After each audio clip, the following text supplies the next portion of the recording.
Hi, hello, how are you? Welcome or welcome back to my channel. If you are new here, my name is Whitley, and today I'm going to tell you all of the books that I have read in 2021 so far. I did not read very much in January. It did not warrant its own wrap up, so I thought I would just wrap up all of the books that I have read in 2021 so far. February was such a good reading month for me. My husband got a 2-month free Kindle Unlimited subscription from his school, and I snagged that up real quick. And I have been taking full advantage of it this month. I have been in such a romance mood lately, and those Kindle Unlimited books have been there to meet my smutty needs. I only read 4 books in January, but all 4 of those books equaled 1,507 pages, so not too bad. And in February, I read 11 books, equaling 3,006 pages, so I read double what I did in January. The first book that I read in 2021 was Outlander by Diana Gabaldon. My mom actually got me the first half of this series for Christmas because I've been wanting to read it for so long, and she is such a big fan of the show, and I told her I can't watch it until I read the books, so she got me the books so I could read them and watch the show and fangirl with her. If you have not heard about what the show or the book is about, this is a historical romance that follows a very well-off Second World War nurse named Claire, and this is in 20th century Scotland, and she actually finds this portal that takes her back to 18th century Scotland, and she lands right in the middle of a war. She quickly falls into the hands of this band of soldiers where she meets Jamie, who she quickly becomes very close to and actually begins to fall for, all while trying to get back to this portal so she can get back to her time and her husband back in the 20th century. I loved the internal struggle that we got to see from Claire as she struggled as she grew closer to Jamie and her feelings got stronger, but also thinking about her husband back in her own time and not knowing what to do with these two conflicting feelings. This book was quite steamy, which I was a huge fan of, but there were some things in this book that made Jamie really unlikable, which was honestly a really big letdown. And I do have to keep in mind that, this is the 18th century, and things that happened back then and things that men did back then were normal, but my 21st century mind is saying that's not okay, and it kind of really made me not like Jamie there for a little bit. And I'm sure if you've read the book, you know what part I'm talking about. And actually, after I finished that chapter, I called my mom and I was like, how does the show compare to this scene? Because I am not okay. This is not okay. And I explained to her what happened, and she's like, oh no, it kind of does that in the show, but it doesn't make that big of a deal out of it, which I guess is good. I think the show is going to be more romanticized and not as gritty as this book, if I had to guess, because there are some very gritty parts. Like, man, towards the ending of this book, I know that I said that I was struggling a bit with Jamie, but that ending, I was just like, my poor baby Jamie, and I was so sad. But I won't get into that because spoilers, but oh my goodness, I felt so bad for him. So I am very hot and cold when it comes to Jamie, as you can tell. He will do things that are so sweet and caring to and for Claire, and then he will be this stubborn, I'm the boss, my way or the highway asshat, and my feelings were just up and down throughout this whole book. There is so much drama in this book, which I really enjoyed. We get family drama, we get kingdom drama, there's a war going on, but it took me so long to get through. I read 1,500 pages in January, and this was 860 of them. I did end up giving it 4 stars. I'm not sure if I'm going to continue the series or just watch the show. I'm still thinking about it, but I did enjoy this. I think it was my first real dive into historical fiction that wasn't like fantasy. So it was definitely different from a lot of the things that I've read in the past, but I really did enjoy it. Next, I read I'm Thinking of Ending Things by Ian Reid. I could not believe that this was a debut novel. I absolutely loved his writing style and how philosophical this book was. This was a very character-driven book. It only takes place over the course of one day, and everything that happens in this one day is just so eerie and so creepy, and we actually go back and forth between the main events of the story, which follows a young girl who is on her way with her boyfriend to meet her boyfriend's parents for the first time, while also thinking the whole car ride that she's thinking of ending things with her boyfriend and not knowing how to tell him or if she should, and just going back and forth internally of what she should do. And then we keep getting these glimpses of this crime scene that we have no information about, but getting those glimpses of this crime scene definitely helped to build the existential dread that I had throughout this entire story, like just knowing that something terrible is going to happen throughout this whole book. And you think that you know who it is at this crime scene this whole time, and then at the end it turns out to be completely different. I listened to this on audiobook, which I highly recommend, because when the twist at the end happens and that audio like switches and transitions, if you know, you know, I was absolutely blown away. My jaw was on the floor. I had no words. I still have no words for that ending. There are some things about the story that I still don't quite understand, but I'm not sure that you're really supposed to. It's just one of those books. And the day after I finished reading this book, my husband and I decided to watch the movie. Don't. Just don't.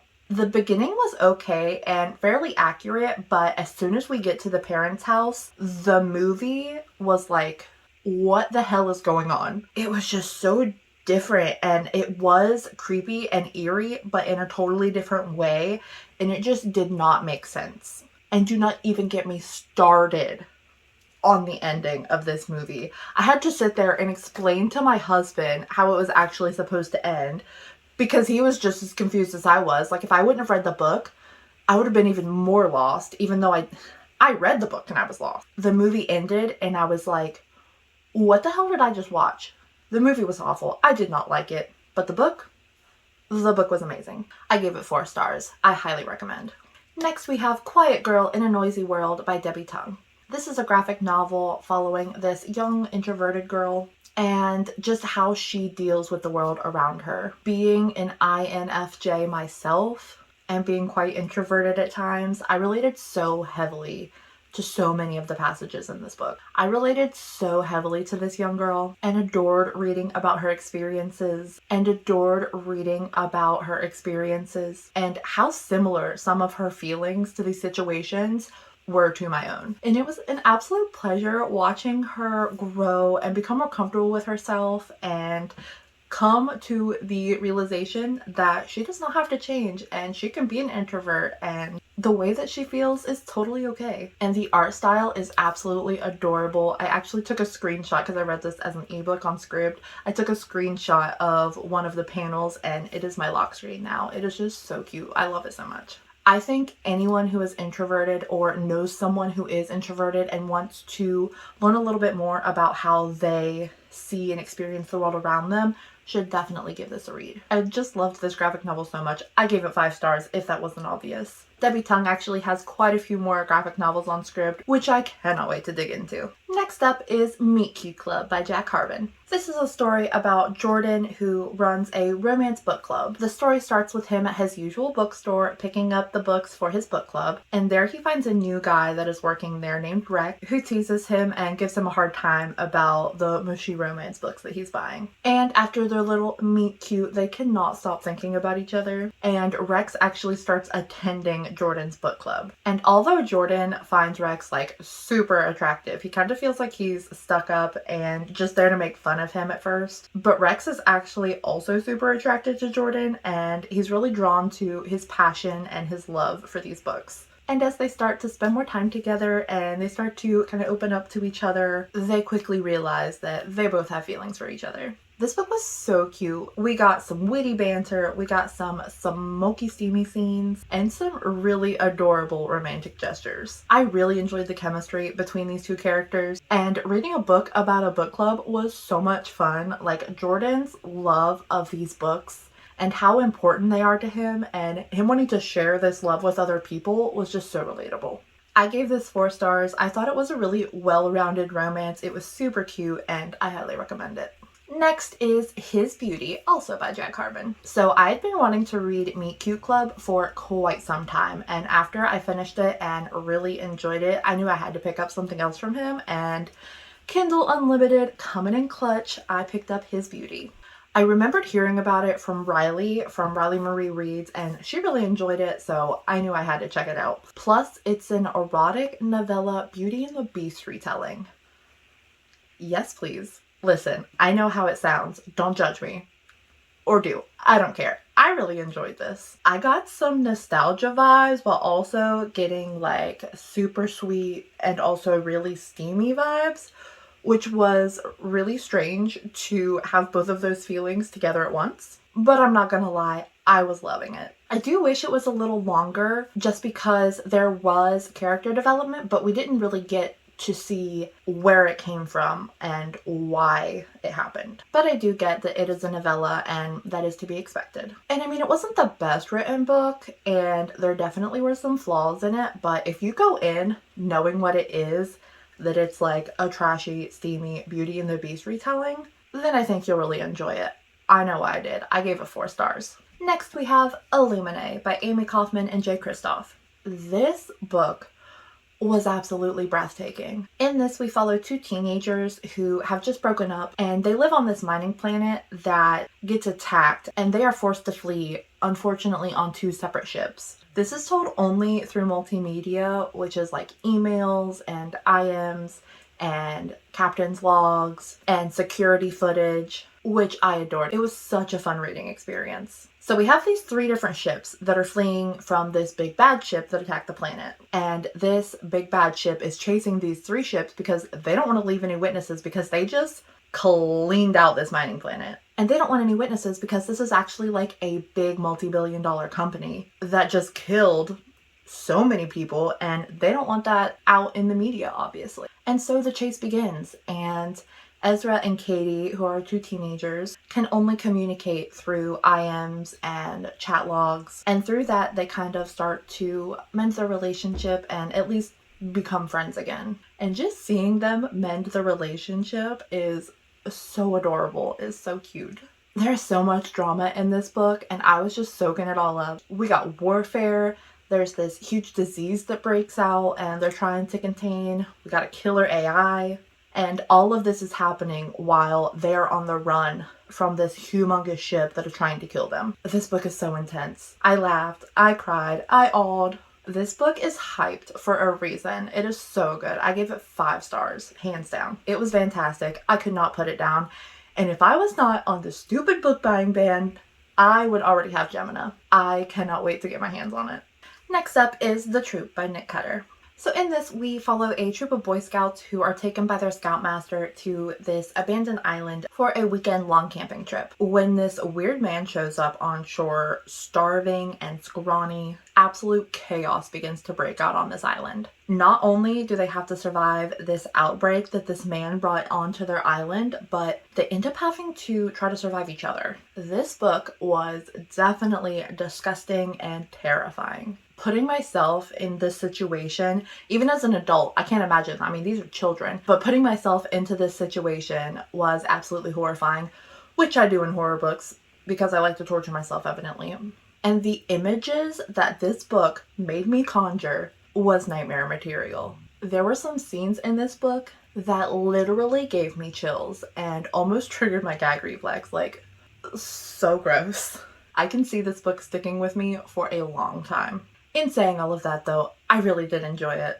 There was this like big conspiracy theory and scientists and corrupt organizations, and there was so much more going on than when I started I initially expected, which I absolutely loved. I loved how deep the story went, and I absolutely loved Nick Cutter's writing style. He did such a good job at writing so vividly that it was so easy to picture what I was looking at, which wasn't good some of the time, but it was so well done. And the pacing was absolute perfection. It did such a great job at building suspense and then having this huge payoff of something brutal happening. I gave it 4 stars. I really enjoyed it. And this was actually my first Nick Cutter book, and I will definitely be checking out more of his stuff in the future. Next, we have Assassin's Blade by Sarah J. Maas. This is actually a bind-up of 5 novellas following Selena Sardothian, a Darlin's assassin, leading up to her capture and imprisonment in the Endovier mines where Throne of Glass starts. I actually read this after Throne of Glass because after reading Throne of Glass, I realized that I had to know more about Celaena's backstory and who Sam was, and I am so glad that I did. I adored these novellas. I will say that at first, Celaena was kind of annoying to me. She kind of gave off this spoiled, arrogant brat vibe. Even though I knew her heart was in the right place, it was just kind of getting on my nerves at first.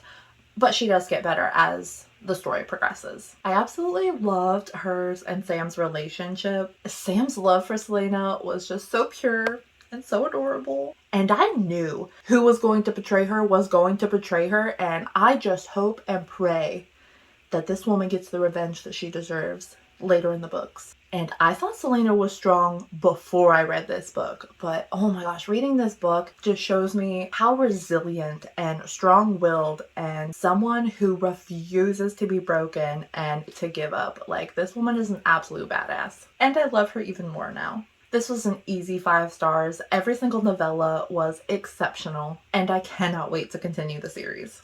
Next up is The Babysitter by Jack Harvin, another short story that I saw on Riley's channel and thought I would check out. This is a very short story about a college student who writes smutty stories, and one evening he leaves his notebook at the house that he babysits, and the father of the child that he babysits actually finds the notebook and opens it and starts reading it and realizes that one of the characters in his book sounds an awful lot like him. And the encounter starts from there. And that's really what it is, just an encounter between these two people. That's actually what this series of short stories is called. I think it's like the Encounter series. It was only 43 ebook pages and it was okay. I give it 3 stars. And if you didn't gather, this is a gay romance between the babysitter and the father. And I thought it was cute, but I just don't think age gaps are for me. I just can't do it. I might give another try. I thought about reading Birthday Girl by Penelope Douglas, but I'm not sure age gaps are for me. Next up is Heartstopper Volumes 1 and 2. I actually reread Volume 1 before going into Volume 2 because it's been a couple months and I just wanted to reread it, and it was just as good the second time. I actually think Volume 2 might have even been a little better than Volume 1. If you somehow don't know what the Heartstopper graphic novels are about, we follow Nick and Charlie, 2 high school students who start out as friends, and as they spend more time together, feelings start to blossom between them. And we really get to start exploring Nick and Charlie's relationship in Volume 2, and I just loved seeing Nick become more comfortable in his sexuality and with himself, and I loved seeing both boys have these insecurities but talk about them with each other, and just see them get through it together was just so cute. I also loved the side romances that we got in Volume 2. I could read whole graphic novels about both side relationships that we got in this book. The rep in this story is also remarkable. We get gays, we get bis, we get lesbians, we get trans, and I absolutely love it. I gave it 5 stars, of course. And I cannot wait to get my hands on Volume 3. Next up, I actually finished a trilogy by Katie Robert. I read Theirs for the Night, Forever Theirs, and Theirs Ever After. I will just be talking about the first one as to not give spoilers, and it is actually just a novella. And in this novella, we follow Meg, who is taken out by her best friend for her 23rd birthday to this really fancy club. And there, Meg meets 2 strong, enchanting, mysterious, beautiful men, and they are instantly drawn to her and her to them. But what she doesn't know is these 2 men are actually on the run from enemies that want them dead, because Theo is an exiled prince who is trying to get his throne back, and Galen is his bodyguard sworn to protect him and help him reclaim his throne. And after some dancing and some sweet talk, Meg agrees to go home with these 2 men for one magical night, unknowingly getting tangled up in their whirlwind life. The novella was fantastic. I loved it so much. Most of the smutty short stories that I have read so far are kind of just all smut, which, don't get me wrong, I definitely enjoy, but it was really nice to also have some plot thrown in with my steam. And I think this novella did a perfect job of combining the 2. I also have to give some praise to Katie Roberts for her sex scenes. I think these may be some of the best written sex scenes I've ever read. She does such a good job at explaining where everybody's bodies are, and you would think that that would be pretty obvious when writing a sex scene, but a lot of the steamy books that I've read, you kind of have to fill in the blanks of what is not described, and some are just flat out implausible. Like, there's no way that you got from that position to that position in one fluid motion. And most of the time, how they get from position to position is just glossed over, not even explained. But Katie Roberts is so detailed, and I love how we know exactly where everybody is at any given time. And especially given the fact that this is a threesome, I think just shows how talented of a writer Katie Roberts is. I gave the novella 5 stars. I thought it was amazing. 2 and 3 are actually full-length novels, and I really enjoyed them as well. I obviously can't go much into the plot of those, but they follow the aftermath and the consequences of these very prominent men taking a liking to this young woman. And once their enemies find out about her, they try to use her as a weapon to get to Theo and Galen. I gave the second book, Forever There Is 4 stars, and There's Ever After, which is the finale, 3.5 stars. The ending of the series was a little anticlimactic, predictable, cliche in my opinion, and I feel like it wrapped up really suddenly. But overall, I really enjoyed the series. There is actually another series that follows some side characters from this series. I'm not sure if I'll read those. If I do, it won't be for some time. But these are actually the first books that I've read from Katie Roberts, and I will definitely be checking out more of her work. And last but not least, we have The Cabin at the End of the World by Paul Tremblay. In this, we follow a gay married couple and their adopted 7-year-old Chinese daughter who go to a secluded cabin on a lake for their summer vacation. And these 4 strangers show up out of nowhere brandishing these crazy homemade weapons, taking the family hostage, and speaking of this impending apocalypse that only this family can stop. But to do so, one of them must be chosen to be killed by the other members of the family. I could not put this book down. I was so curious to find out what was going to happen, and if these 4 people were just lunatics and were just manipulating this family for their own sick pleasure, or if they truly believed that if one of them didn't choose to die, that the world was going to end. Obviously, these 2 men were like, you guys are absolutely crazy, we're not killing one of us. But as the story goes on, crap starts to happen. And they start to question, like, what if this is real? And what are we gonna do? I will say that the ending was not as satisfying as I was hoping it would be. It really didn't have a conclusion that had any finality behind it, and you're kind of left wondering. But overall, I did think it was very mysterious, super suspenseful, and there were some scenes in here that were so gory, which your girl loves gore, but these hit different. Like, they were rough. I gave this 4 stars. I really enjoyed it, even though the ending kind of leaves you with questions, but I can appreciate an ending of a book that lets you decide for yourself what you think happened. And I actually have a vlog of 3 books that I was terrified to read, and this and The Troop. So if you want to hear my more in-depth thoughts on this or The Troop, be sure to check that out. I will link it up above and down below. And those were the books that I have read in 2021 so far. I have been having such a good reading year. I cannot wait to see what other gems 2021 brings me. Let me know down in the comments what has been your favorite read of 2021 so far. That is a super hard question, but I think I might have to go with Illuminati. Ooh, but Assassin's Blade? Ooh, but Theirs for the Night? I don't know. You let me know what your favorite book of 2021 has been, because I can't decide. Thank you so much for watching. That is going to be it for this one. I hope you have a great day, a great week. Continue to stay safe, and I will see you in the next one. Bye.